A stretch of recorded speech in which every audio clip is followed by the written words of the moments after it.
And here's Zach, like the Zach over the Miracle Morning. Like, Zach's arrived, y'all. So you guys got all the world problems solved, I heard. Oh, Yeah. it's not easy, but it's simple. Somebody's got to do it, right? Why not us? So one of my clients who is not on here says that she read this and she actually started implementing it. She's getting up at 4 every morning and she has kids and she says it's made a world of difference because it's become her time and she's entering the day in a totally different frame of mind than she was otherwise. Zach, because you missed it, I think what we've got here is a majority room who have not yet read the book. So since you are like this book's world's biggest fan, do you want to give us like a quick, maybe like hit some highlights for us so that everyone here who's not read it can join in our conversation? Absolutely. So how many of us are familiar with Hal Elrod, the author of this book? Okay, just a couple of mix. So here's the perspective I'm coming from, right? Because I believe each individual is going to experience everything different. No one's ever experienced anything like you have. None of us receive the information all in the same way. We all process it differently, right? So my perspective is I don't get into the fluffy stuff at the beginning of the book. So I'm probably going to move fairly fast through there. Yet, I like the fluffy stuff at the beginning of the book. And, well, I'll let Paula jump in on that part. But on the back side of it is where we really get into the meat of what is a process we can implement, right, to really change our life.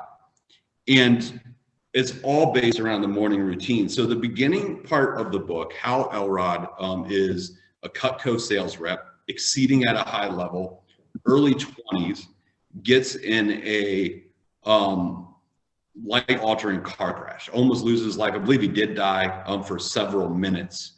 And when he awoke, they told him he wasn't going to be able to walk again, right? But he had such a strong mindset and such a strong set and purpose that he started working through this process of what would it look like, right, to be the best that he could be, no matter the situation and despite the challenges that he had in front of him. And that's the premise and the start of the book.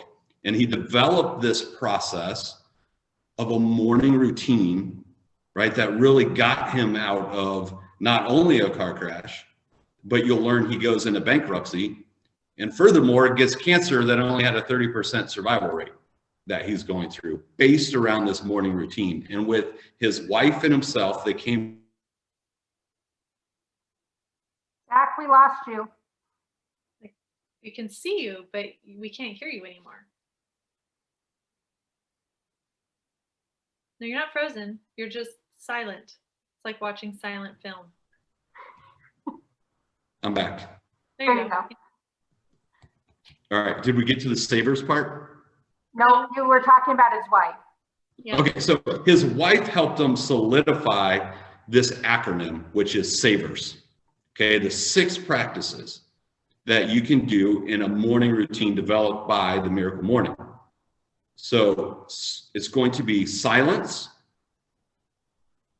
affirmations, visualizations, exercise, reading, and then scribing, right? Which is just a really pretentious word for journaling, writing. That's what they came up with, though, as far as just making sure the savers worked out in the acronym. And that's where we really get into the meat of it. And honestly, that's where the light bulb went off. It really just changed my life around what I wanted to achieve and what I wanted to go after, just based on using those savers and where they go. Paula, you want to dive into the beginning part of the book and what you liked about it? Yeah, I just love some of the messages he put. So I'll read a couple of them to you.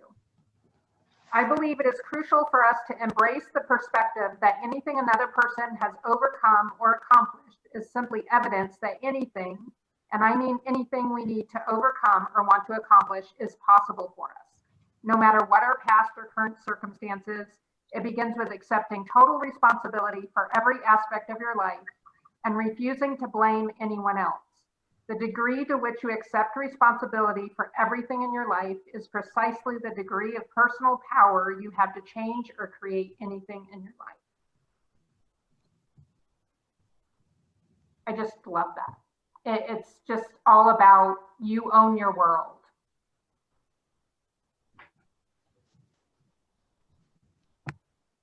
So for all those people who say they're not morning people, you own your world.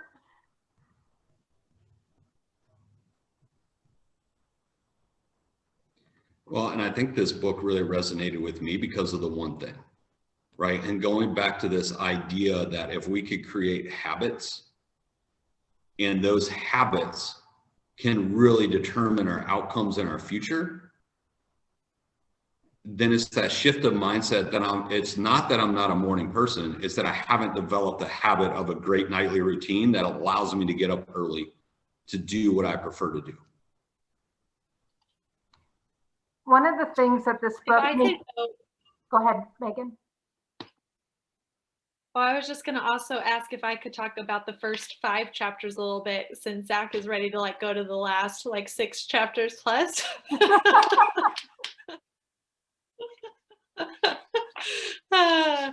Okay, so in the first 5 chapters, there's this, I'll tell you the page number. It's chapter 3, and on page 22, he goes, is it 22? No. Yeah, it's actually on page 24. He starts talking about 100 people. So I'm going to story time. According to the Social Security Administration, if you take any 100 people at the start of their working careers and follow them for the next 40 years until they reach retirement age, here's what you'll find. Only 1 will be wealthy. 4 will be financially secure. 5 will continue working, not because they want to, but because they have to. 36 will be dead, and 54 will be broke and dependent on friends, family, relatives, and the government to take care of them. Monetarily speaking, that's only 5% of us who will be successful in creating a life of freedom, and 95% who will continue to struggle their entire lives. So the crucial question, the one that we must explore and find the answer to, is this: what can we do now to ensure that we don't end up struggling like the 95% majority will? And then he devotes a lot of time talking about this concept, like the 95% and the 5%. How do you break out of the majority fate, this 95% fate? And going into the quote Paula pulled, his philosophy is, you have to create that. And that's very much in alignment with our one thing, our Keller Williams, all of our philosophy here in this company, that you live a life by design, but you have to create it. And so I don't know, I read that and it was I almost had a little 5-minute depression, because I'm 95% of people, how do you help people not be 95% of people, right? That alone in our industry, we have a lot of influence over that, I think, because real estate is one of the largest wealth determiners for people. And so I'm man, that's a sad statistic. And how do we all be empowered to? That's kind of my takeaway from the first 5 chapters of sort of fluffier storytelling. Is that 95% don't make it. I will say I actually had that chapter open to share, because I do think the 95% reality check, there's a couple things. So Abraham Maslow said, the story of the human race is the story of men and women selling themselves short. Right? And isn't that so true in society today? How often do we hear the word can't? Right? I can't do that. I can't do this. And the very first line of that is something I've wrote down and reflected on, because it's every day you and I wake up, we face the same universal challenge: to overcome mediocrity and to live to our full potential. And in that same chapter, because I like taking books together, right? I like it when it all makes sense and it's in alignment and I feel like they build off of each other. At the end of what Megan's talking about, he describes, so considering the following: physically, mentally and emotionally, relationally, your relationships, and financially. And if you break this down, it is almost an exact alignment in that chapter with the 7 circles.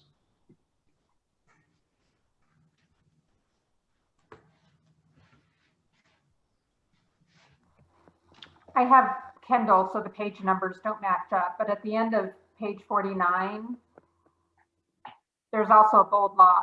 How you do anything is how you do everything.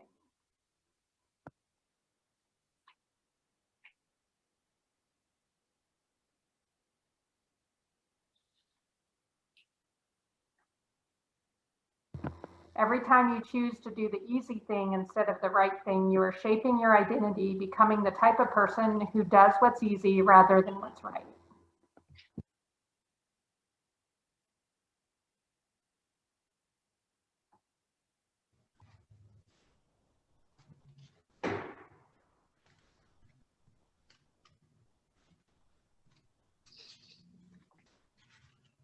Maybe we're primed for you, Zach, now to walk us through savers. Okay. Where do we want to start? Maybe with the S. We can start there. Do we want to go that fundamental? All right. I mean, like, that's the question. Like, how basic do we want to go? Well, let me start by sharing a discovery I had as I was doing this. So I've always been a morning person. Getting up early has never been an issue for me. One of the things that I think is played in my favor, as I read in this book, is because I'm always excited about my next day. Like, I'm always thinking, when I get up in the morning, I'm going to do this and I'm going to do this. And that's what he talks about in the book, is what helps you get up early is getting excited about the next day.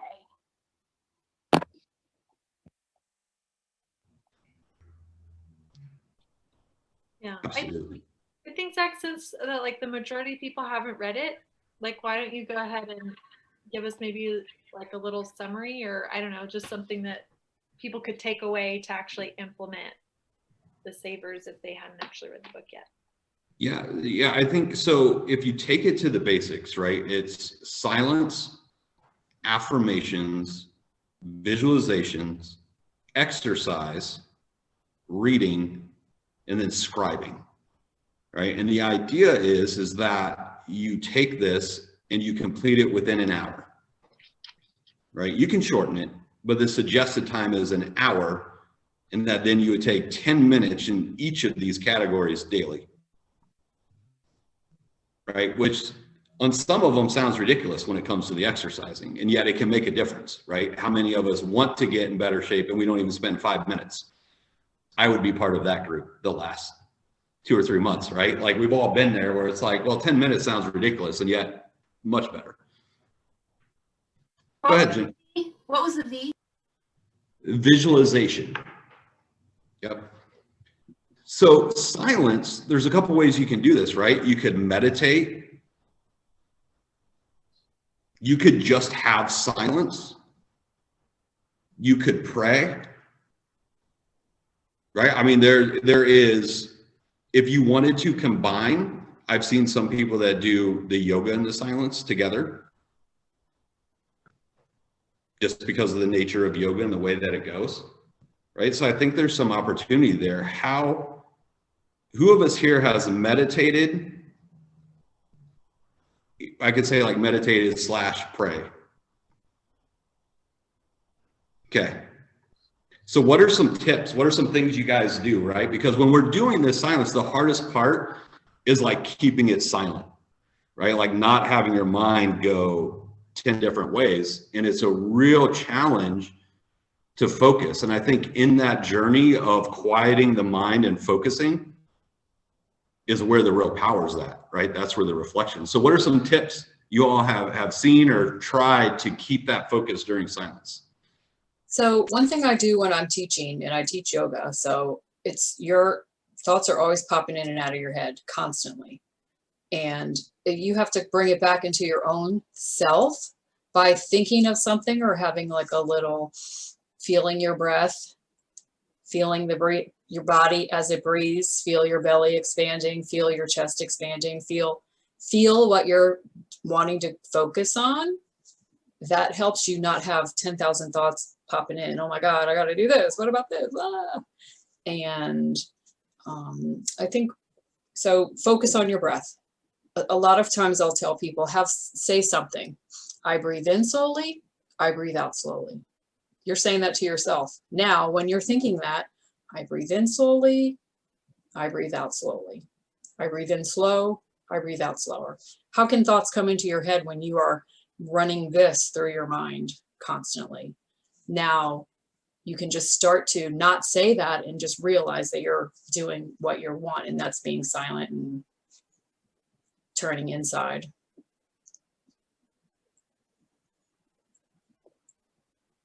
So I'm pretty sure Kathy just gave the right answer, but I'll give I'll give mine. I just keep a notepad next to me, and so if I have like a to-do list or something that comes up, I just write it down, and then I can stop thinking about it and get back to what I was trying to do. I'll give one. Because my mind runs like a toddler on like sugar. Like my mind is just going so fast all the time. And so a yoga teacher once did like a little thing during a silent meditation that has been so helpful for me. And it's just a visualization, and it's like to sounds so silly, but it's like to imagine all your thoughts are birds, just like kind of flying away from you. And so that's what I see. Like the thought happens, like there's no like, oh no, you're supposed to be silent, but then I just like let it fly away like it's a mental word bird. Flies out of my head. And I do breaths for a few minutes with like my silent little word birds, and then I can go into, for me, I go into prayer after that, after I've had like a moment to get all my word birds out. Yeah, I think what's important is, right, just like much of anything, there's no right or wrong way, right, or what's best for you. So for instance, I have a thought, which either could be a prayer or an affirmation or something I'm thinking about, right? And I'll say it, and then I just go into my silence, right? And then from there, it's whatever I think, I just let flow, right? It goes. And wherever that ends up at is where it ends up at.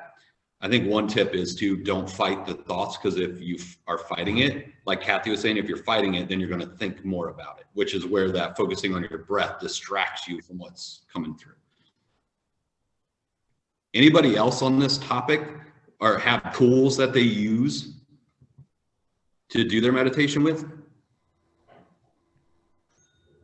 Because I can start, if you're interested in this and would like to experience, YouTube, believe it or not, has like a bazillion free resources that you literally can log in for, and they have them from like 2 minutes on up to crazy times.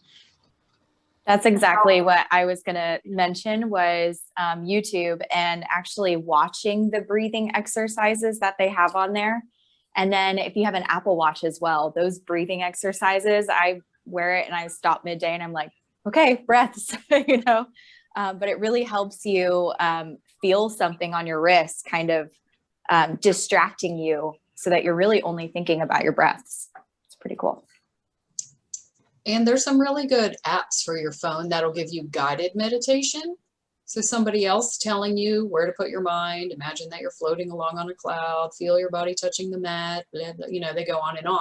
And then all you can think of is what they're describing. So there's some pretty good apps. Headspace is one that I know of. I was looking for some other ones. I don't see any on my phone. Calm, I think, is another one. I've seen people use Calm.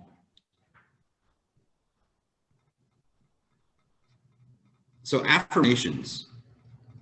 Who here would like to describe what an affirmation is? What is your guys' perspective?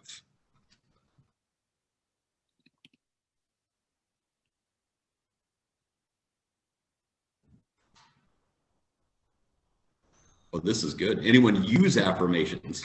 Oh, Michelle. Hi, Michelle. Hi. I feel like affirmations are to redirect your mind away from the negative patterns that you typically tell yourself, to train your brain how to think. I feel like that was an expert answer. Very polished. Yeah, I love that, right? So what is an affirmation? And Michelle described it exactly what it is, right? It's affirming a thought or an action, right? And training your mind to go after it. Now, there's a couple of different ways you can use affirmation. Some people will use affirmations as a way to change or bring the future to the present, right? So that may sound something like, I am a person who brings in X amount of dollars daily. Could be an affirmation.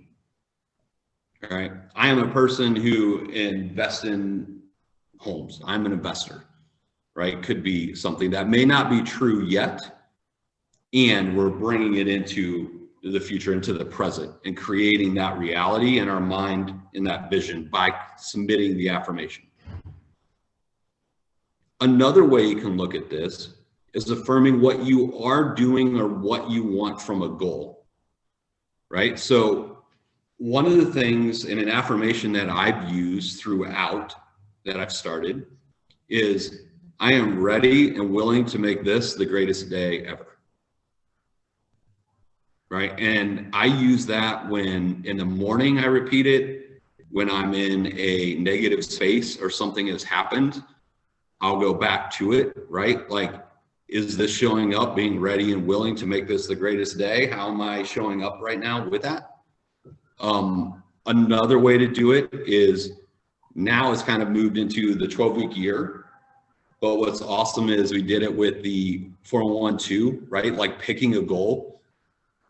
Like, I am committed to achieving 30 referrals, no matter the results, right?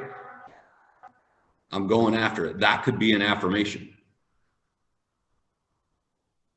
I set And then it's repeating a day or whatever. Like Yeah. something for GPS. Yeah. Yeah, so there's a couple good apps you can use. I Am is an app.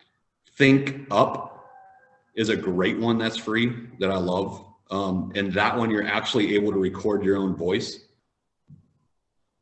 which is super weird at the beginning. And then I really like it because it is something that you can just play in your ear or play out loud, right? Like you could record these affirmations and then it'll just play your voice, which is a great one. Anything to add to that, Megan? No, I would add something. Yes. I used to think affirmations were silly. I was like, this is for something that like people do who don't understand their life and are trying to like get out of depression or something. Not for like everybody else. Like they have a place, and that place is like this really small subset of anybody's life at any given time. And then I was like, but I'm going to give it a shot because I'm open-minded. I think it was actually this book that I was like, well, I'm open-minded, I'll give it a shot. And I love them now. Like, it's such a great way to read, like Zach said, to kind of rechannel your energy because you pick them beforehand. You don't just like sit down and think, what would I like to affirm about myself today? It's like you have an intentional affirmation strategy. You're affirming something intentionally, and it creates a lot of energy around that thing, and it puts it in your head first thing in the morning. So whether you're choosing an affirmation that's based off of an actual goal you have, like I get one referral a day or whatever, or whether you have an affirmation around something out of the other 7 circles that maybe you're wanting to bring into reality, they just create a lot of intention because you stop, you say the words, like you think about it, and you put it in the present tense. So I am fill in the blank versus I will be or I want to be or something like that. You like take the highest energy level.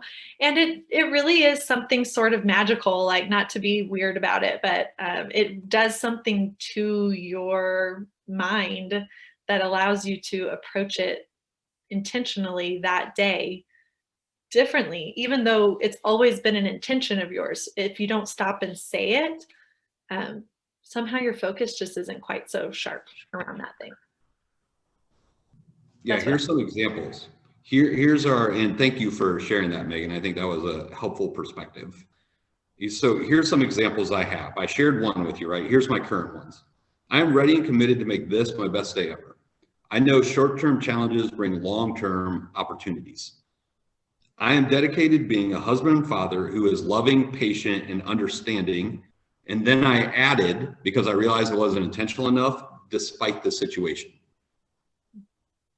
Right? And I go back to that, right, when I'm in that negative space. And then my last one is I'm committed to maintaining unwavering faith that I will accomplish all my 411 goals. Until I do, no matter the results, there is no other option.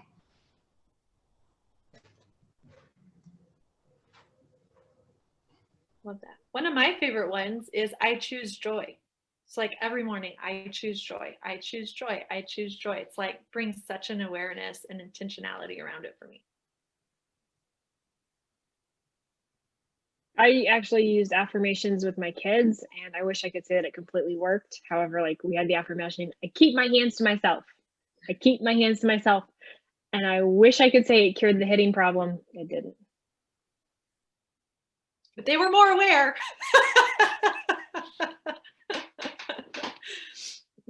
I love affirmations with kids. Mine for my kid, because my older one is very conservative. Like he's 3, but he's very conservative. So it's, I am healthy, brave, and strong. So if he's like afraid of the new playground or something, he's like, I'm healthy, brave, and strong. And off he'll go. It works. I don't know.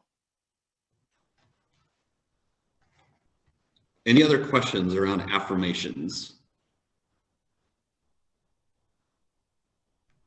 So the next is visualization.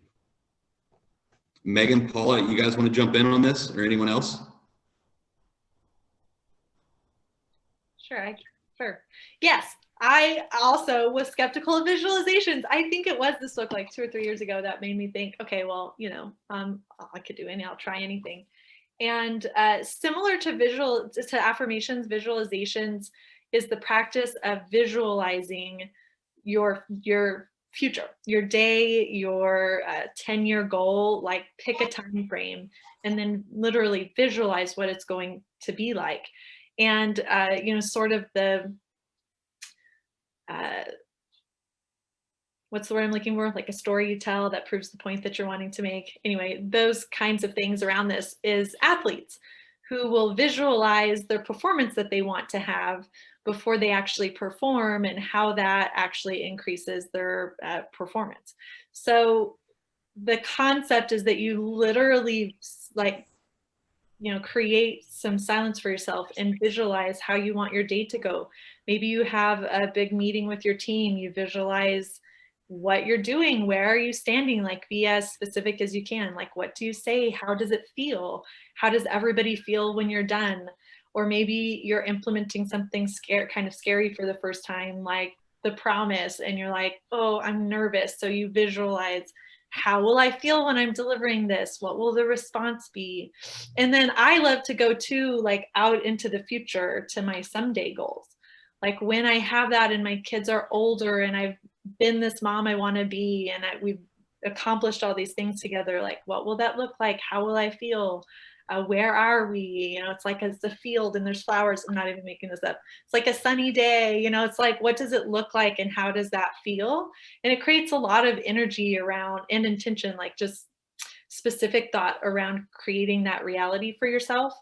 And it does not have to be long. So, you know, I probably don't spend 10 minutes like at a time visualizing, but I do put it into the rotation to just kind of create that awareness. And I'm sure everybody's different. When I will add that when I'm going to do a performance, like something specific, like maybe deliver a speech or teach a class or something, I spend more time visualizing because I'm visualizing the actual thing from end to end, if that makes sense, versus like my someday future.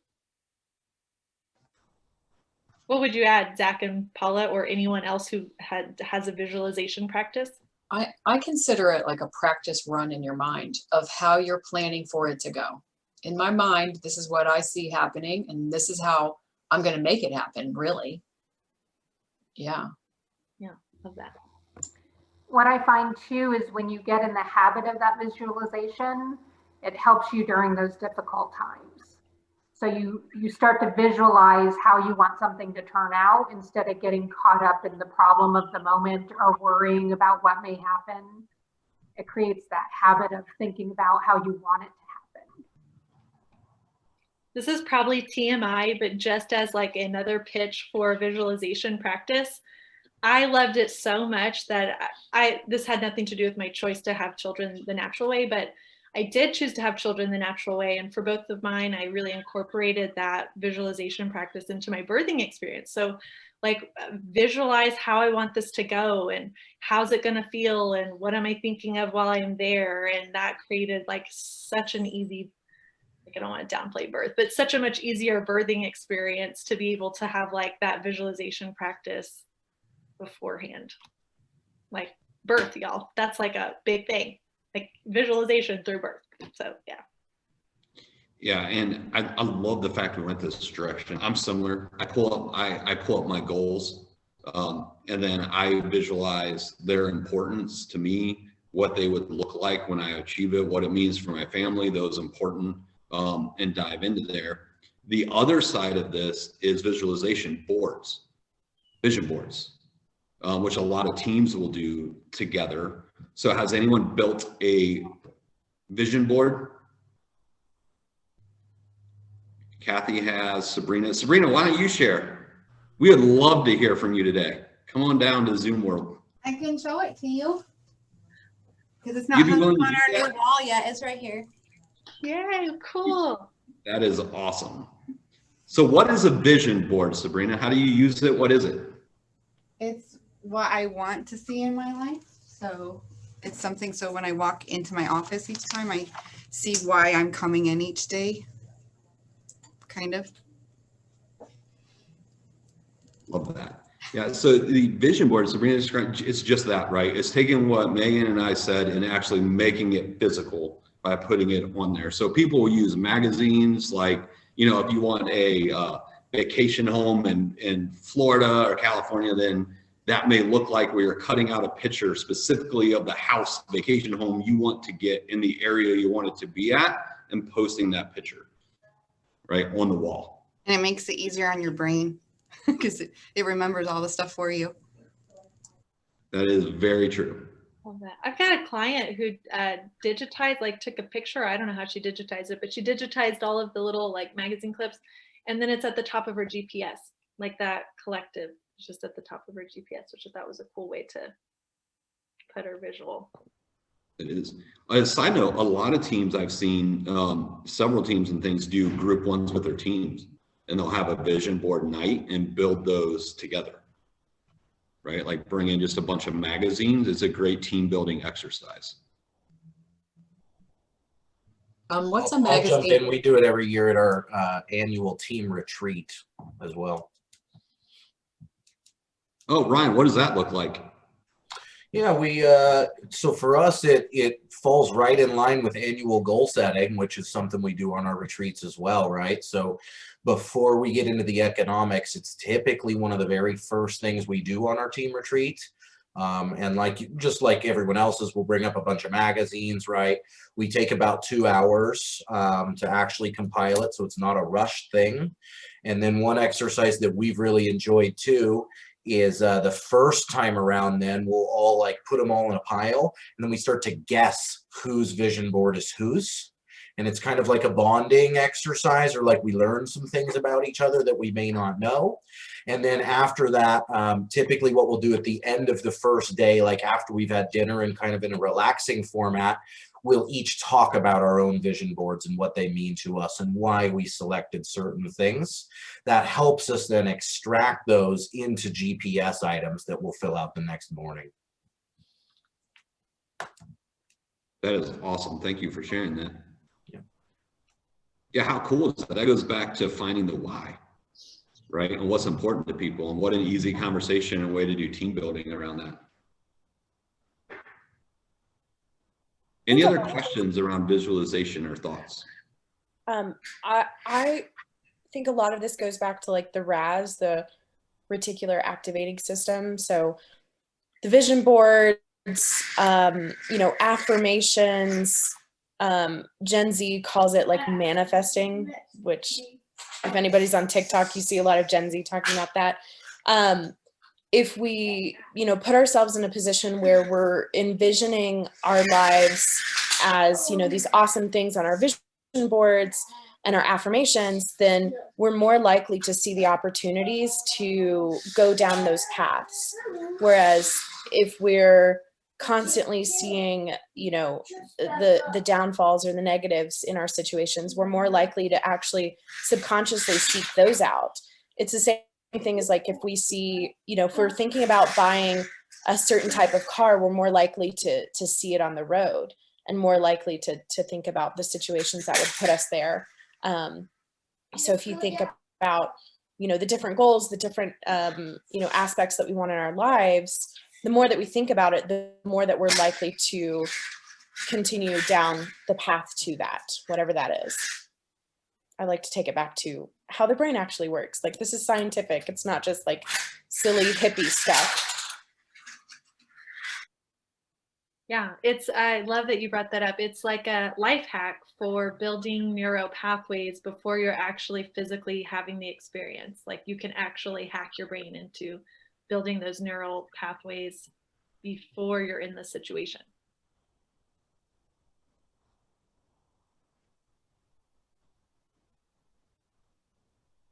Anyone else?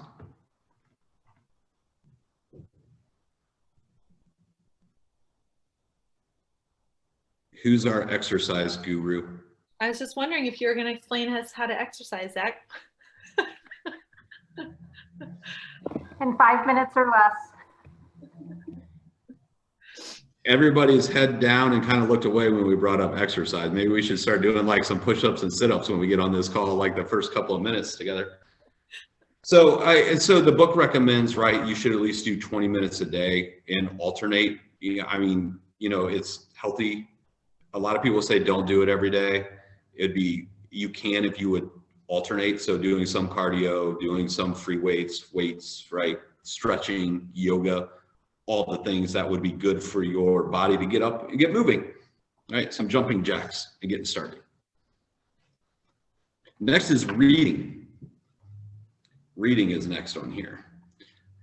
And I think it's important to point out that much like what we talked about throughout the theme of this is being intentional, right? It's bringing your focus to what's important to you.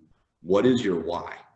Because it's one thing to discover your why and to have that. It's a completely different game to go after it, right? And have it at the forefront of your actions every day, which is what we're talking about here, is being intentional with your personal health through mindset, right? Whether that's physical, mindset, and focusing it in on what's important.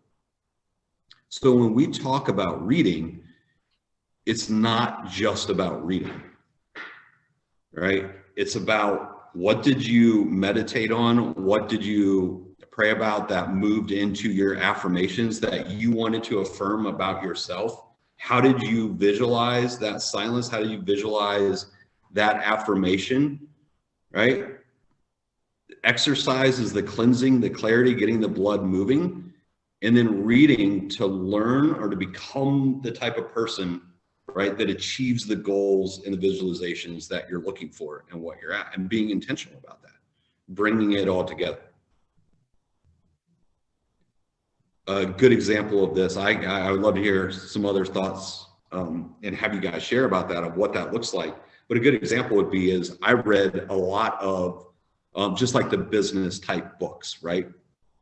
And I'm plowing through it, and I realized that just like everything else in life, if I truly was thinking family first, which I was not reading any books how to be a better father or husband, like at all. Right. And for me, my aha was like, well, one, Zach, you're a dummy. That's kind of weird. Like, you definitely should read about that if you want to improve. Right. So it's what can you read and what can you really dive into that you're going to implement. So it's not about just reading a book a day or a book a week or anything, right? You can read 5 pages. It's what are you willing to implement and what areas of your life are you struggling that we might just be a book or a conversation away from changing the trajectory and where you end up.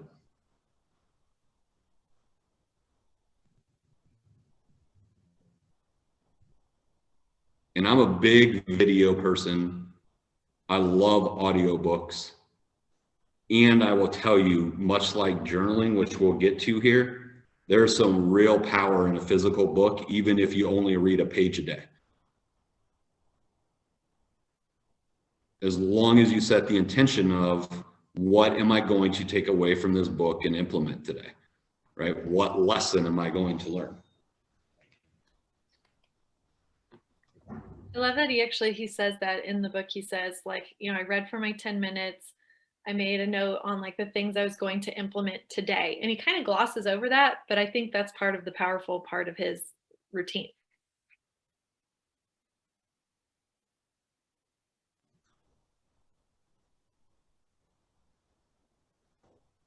Right, to get real intentional around our growth plans. Keller Williams speak, right? Our growth plans that we develop around the training and the books that we have. Well, you can bring that through too, right? Like, where do I need to be more intentional with my book selections so that I can implement it into my morning routine?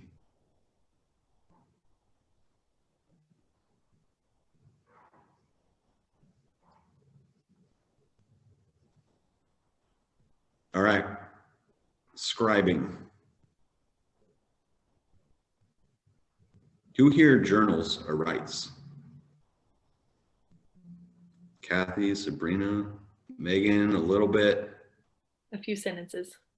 A few sentences. What are the few sentences? Is this daily practice, weekly? Thank you for asking, Zach. So my few sentences are usually, and I was going to say this for after scribing, but my few sentences are usually gratitude, because I do want to bring that energy in. And I would love, like, I actually would love to journal for a long time.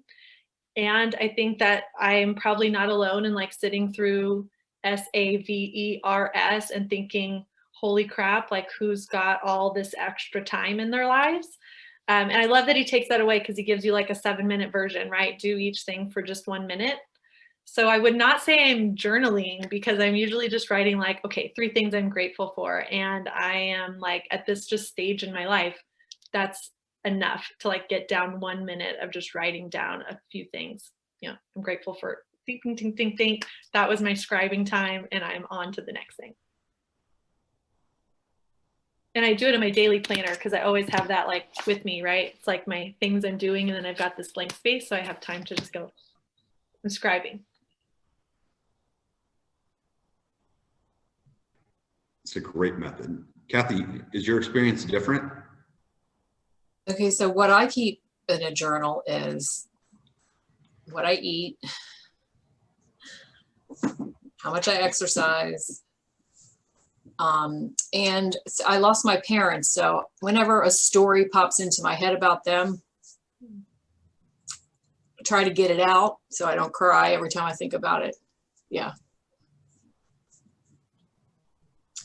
And that, I mean, that helps me. So, I mean, like, oh, here's this popped into my head. Oh, let me write that down. Right. So it's pretty much, that's it.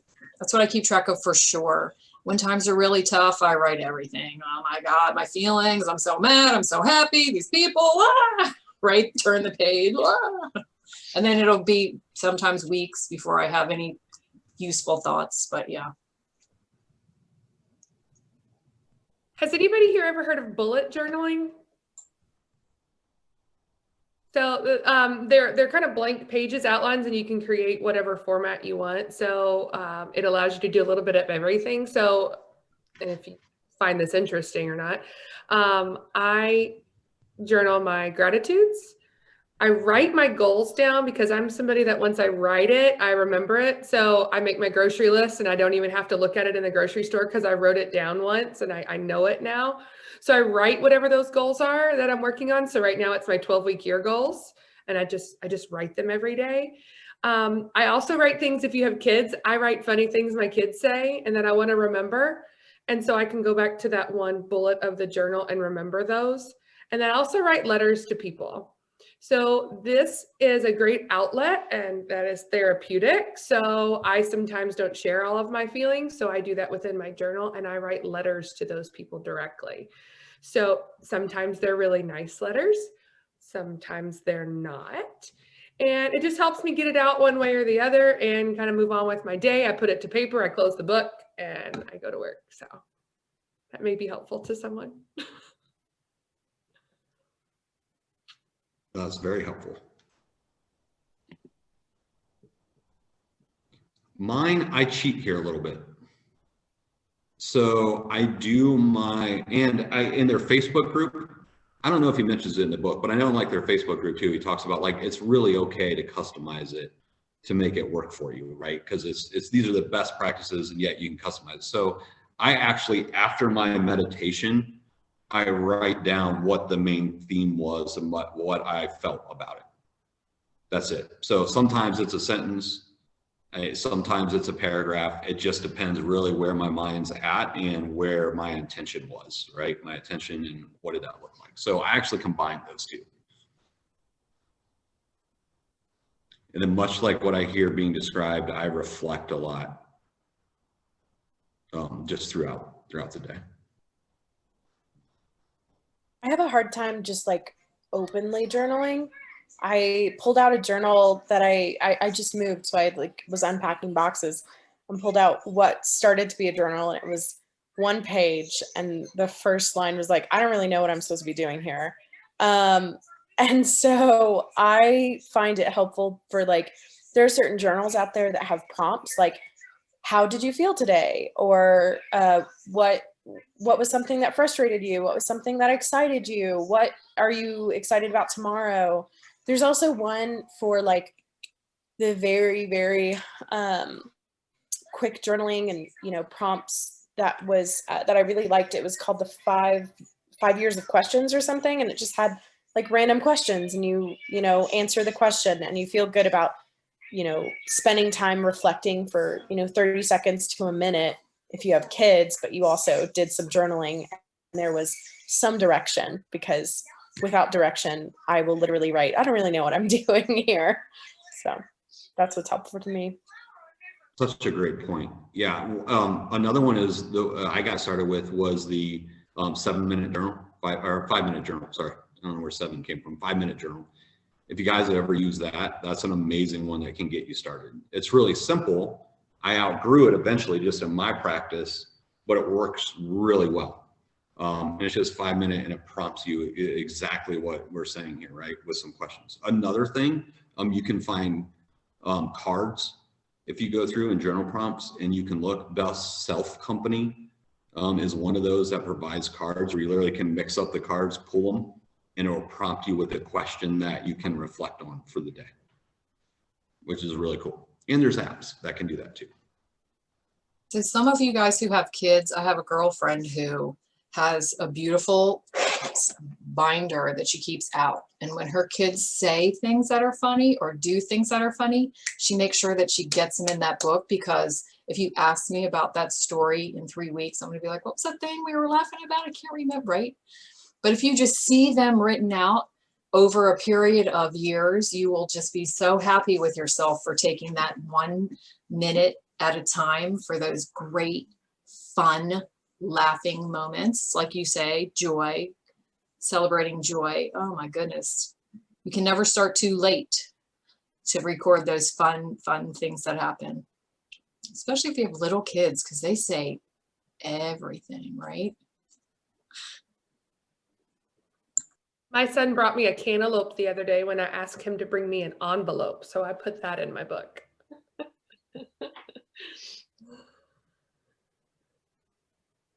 What I do for my journaling is in the morning, I do gratitude, and then I have a journal where I put my intentions for the day. So I write my intentions, and then at the end of the day, I have a whole different journal. I bought too many journals, so I had to think of things to do with them. So I put how my day went on that journal.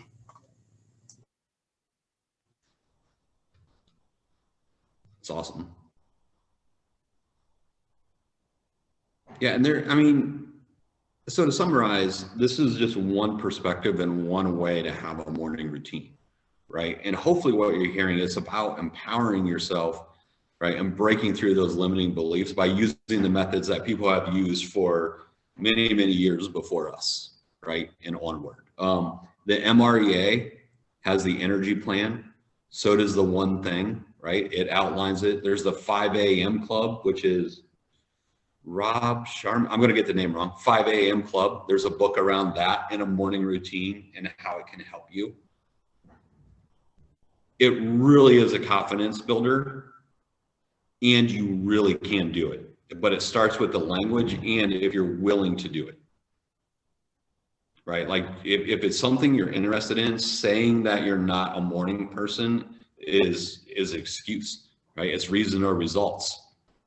And that's okay if you're okay with that. Like no one's here to judge. You just have to be okay with the outcome of that. And then I'd add, like, can you do 7 minutes? Because I like totally get it. My kids are super light sleepers in the morning. So I've literally gone up to 3 a.m. to be like, I'm going to wake them up. If I wake up at 3 a.m., they're up by 3:15. So like, just doesn't work. But can I do 7 minutes? Yes. Can I do 2 hours right now? No. And I had to like let go of the self-judgment around that. But you know, wherever you are, like, even if you're not a morning person, 7 minutes sometime during the day is probably accessible to you. Probably. I don't know your life, but probably. So you can get the book. They have a podcast. They have a Facebook group. And you can get the movie. All dedicated to this theory of the miracle morning. Which, by the way, Rich Dad, Poor Dad, Robert, is a subscriber to the Savers. And has a little cameo in the movie. Oh, cool. I'm not seeing it. Thank you for the download today, Zach. That was awesome. Yeah, very clearly, you are clearly a practitioner. So do we have a topic for next week?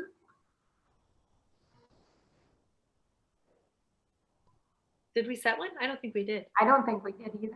And did we set a book for next month? Boy, we're really behind the 8 ball here. Wow, you should fire this panel of coaches because we have not done anything. For your Let's Chat series, clearly. Well, what would be a topic? Anything else we haven't gotten done, Paula, you would like to call us out on at the moment? No judgment here. No judgment. Yeah. What would be of value to you guys to discuss next Thursday for our first week of March? March Madness. Oh, that's a different topic. If you're willing to lead us in that discussion, Kathy, I'm sure we could draw some parallels. Okay, gotcha. Anyone have thoughts? Why don't we throw a couple ideas out on Facebook and everyone can vote on the next couple topics and we'll go from there? It's coming up. Yeah. Yeah. How about a book? I have one idea, and it's yes. something I heard in the family reunion recap was like an agent on like a team, like agents on your team 20 touch plan, something like that. Is that? Oh, Like a 36 touch for your team agents. Like it was like a how to, yeah. Yeah, someone brought that up and I really want to try to implement that here. So any ideas around that would be great. We're always recruiting our people, right? Mm-hmm. So then maybe to The invite was her expand name, that. who shared that fantastic plan. I don't Remember? We can look back at the comments. to say it's recorded. The fun form. It was in the recording. Yeah, we'll find out who that is and see if maybe she can join everybody. Liz, were you going to say something? Yeah, I was gonna say maybe just like how we keep the culture fun for our agents, how we engage with them to make it a place that they want to work. I like that. Make it more broad. Yeah. I've seen a lot of head nods. I'd say we go there. Done. Sold. Yay! Okay. Okay, gang. See you next week. See you, everybody. Bye-bye. Thanks so much.